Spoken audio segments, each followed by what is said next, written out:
예레미야 3장 19절에서 25절 말씀입니다.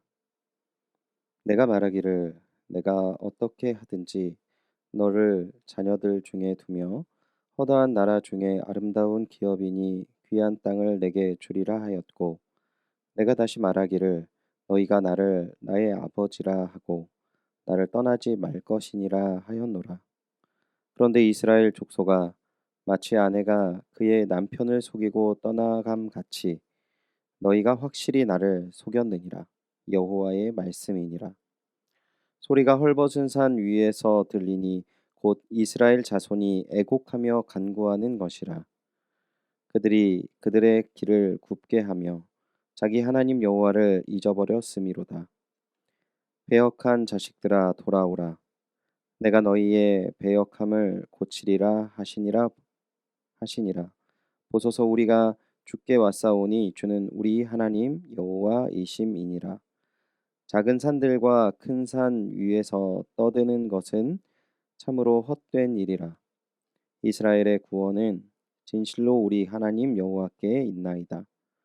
부끄러운 그것이 우리가 청년의 때로부터 우리 조상의 산업인 양 떼와 소 떼와 아들들과 딸들을 삼켜 쌓은즉 우리의 수치 중에 눕겠고 우리의 치욕이 우리를 덮을 것이니 이는 우리와 우리 조상들이 청년의 때로부터 오늘까지 우리 하나님 여호와께 범죄하여 우리 하나님 여호와의 목소리에 순종하지 아니하였음이니라. 스미니이다.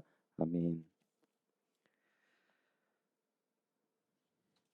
5월 10일 월요일 새벽의 묵상의 말씀 전하겠습니다. 진실한 회개만이 관계를 회복한다라는 주제로 새벽의 묵상의 말씀 전하겠습니다. 예레미야 3장은 예레미야 2장에서 언급한 이스라엘 족속의 반역의 내용을 더 자세하게 설명을 하고 있습니다. 하나님은 이스라엘의 반역을 간음한 여인으로 비유하십니다. 하나님과 유다 사이는 마치 남편과 아내와 같았기 때문입니다. 이스라엘은 하나님을 떠난 이후에 황폐하게 되었고 또 큰 어려움을 겪게 되었습니다. 이러한 상황 속에서 하나님께서 유다에게 단 한 가지를 요구하십니다. 그것은 죄를 자복하고 돌아오는 것입니다. 오늘 본문 19절에서 20절은 하나님의 기대를 저버린 이스라엘의 모습을 아버지의 기대를 저버린 자녀의 모습과 비교하고 있습니다. 이스라엘을 향한 하나님의 기대가 큰 실망감으로 끝이 나는데요. 하나님께서는 이스라엘의 가장 좋은 땅을 상속하셨고 이스라엘에게 당신을 나의 아버지라 부르며 항상 하나님 곁에 머물며 떠나지 않기를 바라셨습니다. 하지만 이스라엘은 음욕에 빠진 여자가 평생의 반려자를 버리고 정부를 찾아가듯이 이스라엘은 자녀의 특권과 가나안을 상속재산으로 주신 하나님을 배반하였습니다. 하나님을 배반한 이스라엘의 결말은 어떤 모습일까요? 25절 다시 한번 보겠습니다. 소리가 헐벗은 산 위에 들리니 곧 이스라엘 자손이 애곡하며 간구하는 것이라. 그들이 그들의 길을 굽게 하며 자기 하나님 여호와를 잊어버렸음이로다. 아멘. 이스라엘의 배반은 값비싼 대가를 치르고 있음을 의미하고 있는 것입니다. 헐벗은 산 위에서 사람들이 하나님께 애원하며 부르짖고 있습니다. 왜냐하면 그들이 기대했던 풍요와 번성이 아닌 수치와 치욕이 이스라엘을 덮었기 때문입니다. 놀라운 것은 이후에 하나님께서 이스라엘에 대한 반응인 것이죠. 하나님께서는 이스라엘을 포기하지 않으셨습니다. 이스라엘의 애곡과 간구에 하나님은 응답하십니다. 본문 22절은 하나님의 응답에 대해 이 응답을 이야기하고 그 응답에 대한 이스라엘의 반응을 같이 보여주고 있는데요. 먼저 22절 상반절을 보시면 이렇게 말씀하십니다. 배역한 자식들아 돌아오라. 내가 너희의 배역함을 고치리라 하시니라 라고 이스라엘에게 제안하십니다. 이런 하나님의 제안에 이스라엘이 적극적으로 반응하는데요. 22절 하반절을 보시면 보소서 우리가 주께 왔사오니 주는 우리의 하나님 여호와이심이니이다.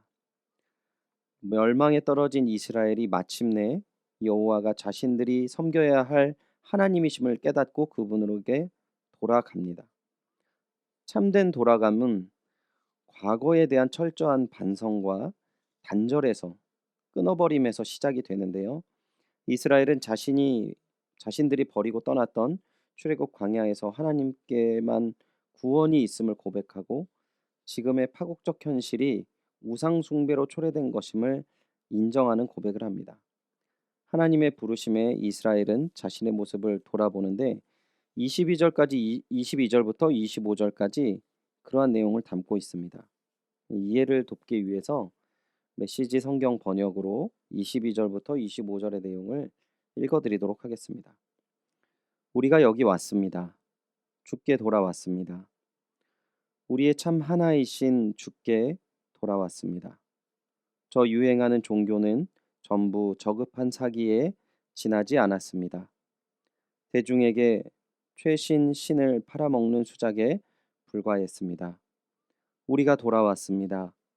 우리의 참 하나님이신 주께, 이스라엘의 구원자이신 주께 돌아왔습니다. 그 사기꾼 신이 우리를 탈탈 털어갔고 우리한테서 우리의 조상이 남겨준 것을 전부 빼앗아 갔습니다. 속아 넘어간 우리는 우리의 유산을 하나님의 축복인 양떼와 소떼, 하나님의 선물인 자녀들을 잃고 말았습니다. 우리가 뿌린 씨를 우리가 거두고 있습니다. 지금 우리는 수치 가운데 바닥을 기고 있습니다. 이 모두는 우리가 하나님께 범죄했기 때문입니다. 우리와 우리 부모가 다 범죄했기 때문입니다. 우리와 우리 부모가 다 범죄했습니다. 우리는 첫 걸음마 때부터, 첫 말이 터질 때부터 이미 하나님의 음성에 불순종하는 반역자들이었습니다.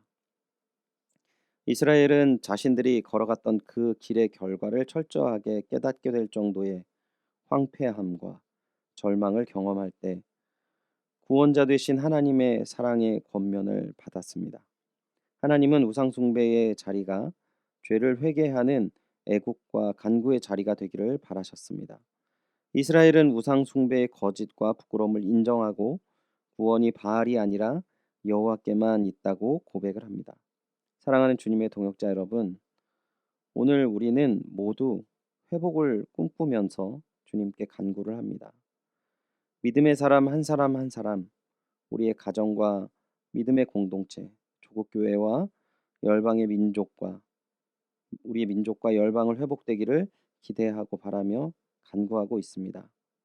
우리가 주님께 간구할 때 먼저 오늘 주신 말씀을 기억하여 지금까지 살아계신 하나님을 붙잡지 않고 허망한 것을 따라갔던 나의 모습을 먼저 고백하고 오직 그리스도를 우리 삶의 유일한 통치하시는 왕으로 영접을 하는 순종하는 일이 우리 삶 가운데 일어나게 하여 주시옵소서 기도하시기 바랍니다. 진정한 회복은 온전한 회개에 있음을 경험하시는 귀한 한날 되시기를 바랍니다. 또한 회개가 나 자신뿐만 아니라 우리의 가정과 조국교회 그리고 민족을 살리는 귀한 은혜의 시작임을 기억하시고 주님 앞에 생명길을 나아가시기를 소원합니다. 기도하겠습니다.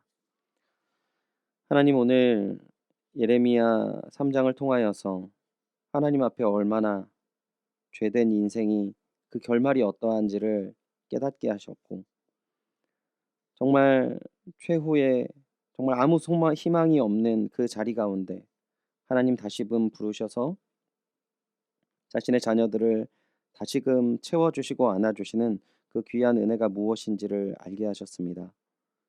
먼저 주님, 우리가 주님의 자리 가운데 다른 것들을 세워놓고 다른 것들을 의지했던 모든 것들을 고백하며 그 자리를 떠나가며 그 자리에서 다시금 하나님을 찾고 회개하며 나아가게 하여 주시옵소서. 우리의 모든 연약함 가운데 있는 것들을 주님께서 씻어주시고 세워주시사 하나님의 풍성하심 가운데 하나님의 살아계심, 정말 주님 앞에 엎드리는 것이 생명의 길임을 깨닫고 나아가게 하여 주시옵소서. 오늘 하루 이 말씀을 가슴에 품고 우리를 돌아보며 주님께 나아가는 귀한 한 날 되게 하여 주시옵소서. 허락하실 은혜와 사랑에 감사드리며 예수님의 이름으로 기도드립니다. 아멘. 이 시간 함께 기도하기를 원하는 것은요. 말씀을 기억하시면서 하나님의 자리에 있던 모든 것들을 다 내려놓고 하나님의 자리에 하나님만 바라보며 주님을 의지하는 삶을 살게 하여 주시옵소서. 기도하시기 바랍니다. 코로나19의 조속적인 종식과 무서운 전염병으로부터 연희교회를 지켜주시옵소서. 교회를 위해서 기도해 주시고요. 담임 목사님에게 영과 육의 강건함을 주시고 하나님의 은혜와 능력으로 충만하게 하여 주시옵소서. 기도해 주시기 바랍니다. 오늘은 이찬우 송룡희 선교사님의 사역과 가정을 위해 기도해 주시기 바랍니다. 또한 우리 유하얀 성도님 목 디스크로 수술을 받으시고 치료를 받고 있는 가운데 계십니다. 잘 회복되시고 또한 건강한 모습으로 함께 주님 바라볼 수 있도록 우리 유하얀 성도님의 회복을 위해서 기도해 주시기 바랍니다. 다 같이 기도하겠습니다.